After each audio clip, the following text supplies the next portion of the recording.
Tania, ez da moz? Oso ondo. Tania, konta iguzu norekin bizitzaren etxe eder honetan. Ni eta nire bi txakurrak bizi gara etxe honetan, Era eta Frida izenekoak. Zer dira zuretzat txakurrak? Nire familia. Niretzat nire txakurrak nire bizitza dira. Familiakide bihurtu dituzu. Bai, nire kasuan gu hirurak gure familia osatu dugu. Esate usunean nire familia Erak, Fridak eta nik osatzen dugu. Jendeak ulertze dizula uste duzu?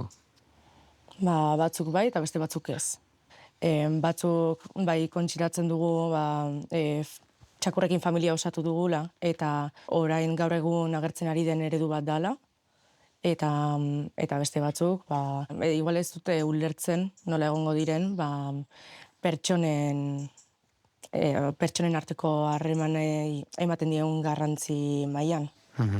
Eta Erak, Fridak eta zuk sortu zuten familia horrekin, Bai. agian beste erabaki bat etor daiteke, zuk ez duzula ama izan nahi. Bai, nire erabakia da ama ez izatea, baina bai gustoko dudala eta nahi dudala zaintza eta maitasun hori nire bizitzan. Eta kasu honetan nire erabakia izan da, txakurrak adoptatzeakoan, zaintza eta maitasun eta familia hori osatzea. Ez duela zertan izan behar txakurrak edo seme-alabak. Ez du zertan izan behar. Baina zure kasuan, zuk bai hartu duzula erabakia. Txakurrak bai, etxean, seme-alabak ez. Nire ustez seme-alabak asko baldintzatzen dute bizitza, eta umeak egukitzeak suposatzen duen bizimodu hori nik ez du nahi. Baina txakurrak baita baldintzatzen dute bizitza, beste modu batzuetara. Baina haiekin bizitzeak suposatzen duen bizimodua bai argi dauket nire bizitzan eta nire etorkizunean nahi dutela. Orduan erosotasun kontu bat da? Askoz ere erosoagoa da txakurrak izatea seme-alabak baino?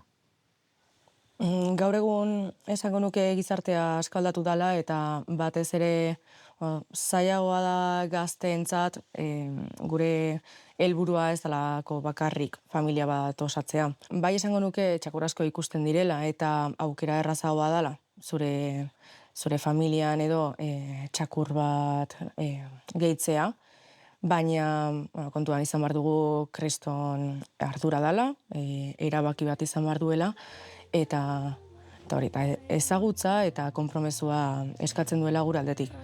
Ze gero eta txakur gehiago ikusten dira adopzioan, eta hori normalean erabaki txarrengatik izaten da. Etxean txakur bat sartzen duena eta esaten duenak, bai, etxean sartuko gu txakurra, baina ez da familiako kide bat. Zuri hori txarto iruditzen zaizu? Triste iruditzen zait. Bai, oso triste. Txakurra baldin bada etxetxo batean, etxetik kanpo, etxetxo batean usteko? Bueno, hor, individuo bezala, baloratuko barko genuke, txakur horren ongizatea, bermatzen ari den, ala ez. Orduan, kasu bakoitza begiratu beharko da. Orokorrean, nik hemen ikuste ditudan txakurrak, nire ustez, etxean bizi beharko lukete. Batez ere, ez etxean bizitzeagatik, familia osatzeagatik, danok behar dugu. Nire ustez, danok behar dugu sentitu familiaren parte. Txakurrek ere bai? Txakurrek ere bai. Ez duzun maite txakur bat, zurekin bizi baldin bada, segurazki txakur hori triste biziko da. Alde batera utzita, dagoela sentituko du. Orduan horretarako ez adoptatu. Ez eduki txakur bat. Horrigatik esaten dugu, erabaki garrantzitsua dela. Eta konpromesu bat eskatzen duela.